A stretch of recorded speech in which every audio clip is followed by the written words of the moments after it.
You ever feel like life's just you, the dust, and a past you can't outrun? That's where Tom Harlan was, holed up in a weathered shack out in the New Mexico scrub, where the sun burns hotter than your regrets, and the nights are so quiet you hear your own heartbeat. He'd been alone for years, damn near a decade, carrying ghosts he didn't talk about, just him, a beat-up rifle, and a coffee pot that had seen better days. Then she showed up, staggering out of the mesquite like she'd been spit out by hell itself, barefoot, caked in dirt, clutching a torn scrap of what might have been a tablecloth, or maybe a wedding dress in another life. Her name, he'd learn later, was Clara. Her eyes were wild, like she'd seen the devil and outran him, but just barely. She collapsed right there in the dirt, whispering, "Please, don't touch it." The cloth, she meant. Tom froze, his hands halfway to helping her, because something in her voice, raw, broken, told him this wasn't just about modesty. He crouched down, slow, like you'd approach a spooked horse, and when that cloth slipped just a bit, he saw it. Her back, Jesus, it wasn't just scars. It was a map of cruelty, burns, welts, jagged lines like someone had tried to carve their name into her soul. Symbols, too, twisted and wrong, like something out of a nightmare you don't tell your kids about. Tom's stomach churned, not from the blood, but from the way she curled into herself, like she'd learned to vanish just to survive. For a second, he wasn't in New Mexico anymore. He was back in Georgia, 20 years ago, watching his sister's eyes go dull after a man who swore he loved her broke her in ways that don't heal. He'd walked away then, too young, too weak. Not this time. He draped his old denim jacket over her, gentle as he could, and carried her inside. No questions, no words, just the weight of her in his arms and a promise he didn't say out loud. The cabin wasn't much, just a creaky cot, a wood stove, and walls that groaned in the wind, but it was safe. Clara didn't talk, just clung to that jacket like it was a lifeline, her eyes darting to the door every time a branch snapped outside. Tom busied himself, stoking a fire not for warmth but for the sound, that soft crackle that makes a place feel alive. He brewed coffee bitter as regret and sat at the table, stealing glances at her, wondering what kind of hell she'd crawled out of. That night, she stirred, just enough to look at him. No words, just a flicker of something, maybe trust, maybe just exhaustion too deep for fear. He nodded, the way you do when you've seen enough of the world to know when to shut up. By morning, she whispered one word, water. He handed her a tin cup, moving slow, like he was handling dynamite. She drank, her eyes lingering on him a little longer, and that look, it wasn't gratitude, not yet. It was just, I'm still here. Days passed, slow and careful. Clara started talking, not much, just enough to piece together a story that made Tom's jaw clench. She'd been trapped in a mining outfit, off the grid, run by a man named Vance Cutler, a small-time tyrant who owned half the county and thought he owned the people too. They worked her to the bone, cleaning, cooking, whatever kept their boots shiny and their egos fed. She'd run before Weiss. First time, they blackened her eye. Second time, they carved her back like she was livestock. The third time, she didn't say, but the way her hands shook told Tom it cost her something she'd never get back. He didn't push her for more. Instead, he whittled on the porch, letting her sit nearby, staring into the scrub like she was waiting for the world to make sense again.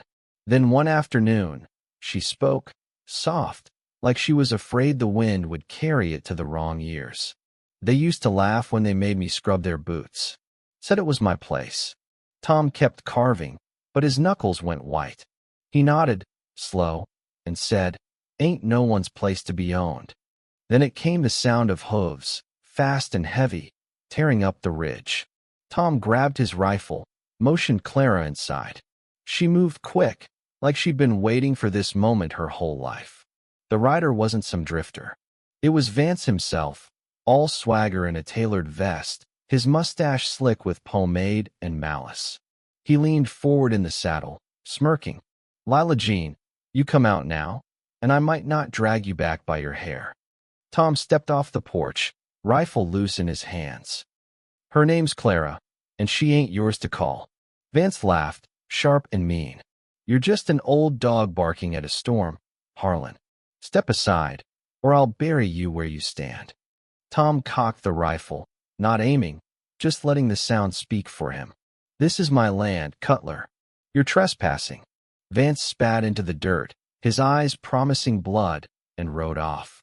But Tom knew this wasn't over. He scribbled a letter that night, sent it to an old friend, Sheriff Nate Brody, a man who'd seen enough of Tom's past to know when he wasn't bluffing. 3 days dragged by, the kind of quiet that feels like the world's holding its breath. Tom didn't stray far, cleaning his rifle like it was a ritual, watching the horizon. Clara stayed close, her eyes sharper now, like she was done running. Then it happened.